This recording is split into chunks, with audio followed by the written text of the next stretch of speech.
Hello, cultivators. My name is Shelina Ramnarine, and I am so excited to share with you my thoughts on self-trust and why I think it's required for change making. In 2017, I had the opportunity to give a TEDx J&J talk. This talk was really such a life-changing experience for me and started so many things in my life. But when I was about to give the talk, I was so nervous because it was about race. It actually was related to the Black Lives Matter protest surrounding Mike Brown's death. And I wasn't quite sure how people were going to respond to it. I wasn't even really a full employee at my job, and so I wasn't sure what this would mean for my career.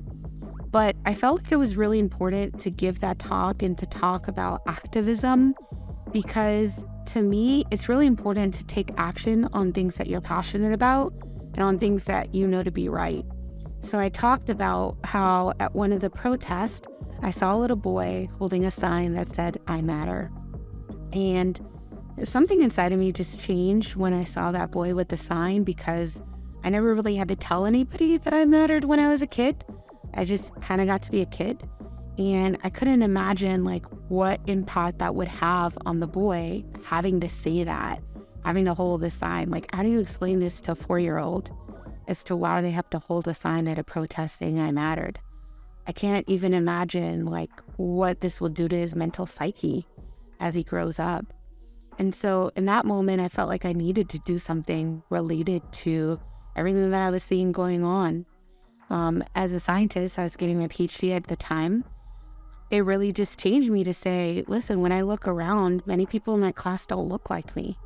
It kind of created this passion for social justice issues. And in healthcare, there's so many social justice issues. So my talk was kind of about diversity in clinical trials, which was the problem I was trying to solve at the time, but also really encouraging people to take actions on their beliefs and on their values to make basically a better society for everybody. So that led to me being asked to put on a TEDx J&J event. And we actually decided to focus it on the Black and Hispanic community. And that was definitely a labor of love. But I'm so glad that we had the courage, honestly, to put on that event. That was in 2018, before George Floyd, before everybody was talking about racial injustice in the way that they are now.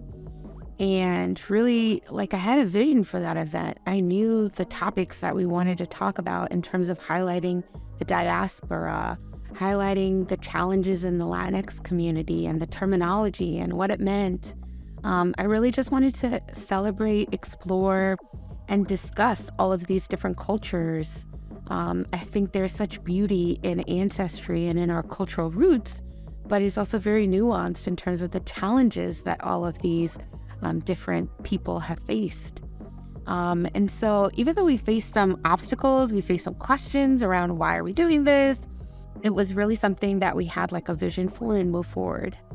And, I didn't realize it at the time, but in both instances, I was really trusting myself, trusting my vision, trusting kind of what I thought the future could be. And there are many times where my vision is not other people's vision.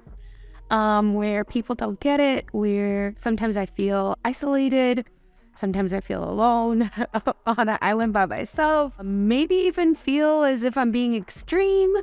But I think it's really important, if you are kind of blessed with a vision for something, to push forward and bring it to life, because in both instances, so many people have thanked me for my courage, or they said that something I said resonated with them. Or one of the talks from the TEDx event really resonated and opened up so many people's eyes. So you never know how what you're meant to create is going to make a change in the world. And that's why I think self-trust is so important. I think it's so easy nowadays to be caught up in other people's opinions and seek validation from other people. But to me, self-trust is knowing what your North Star is, knowing why you are doing something, and being okay with that vision not being shared by everybody, because everybody is not meant to do what you're meant to do. Everybody is not destined for the same direction, but it really requires you to trust yourself. It really requires you to know yourself, and it really requires you to be comfortable in isolation. It requires you to push through when other people don't agree, when it feels challenging, and then also when it's not popular.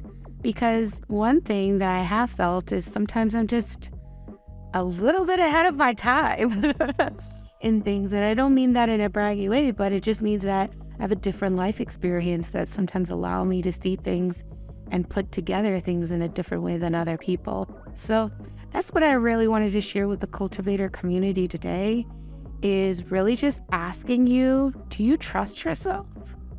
And are you really living like you trust yourself?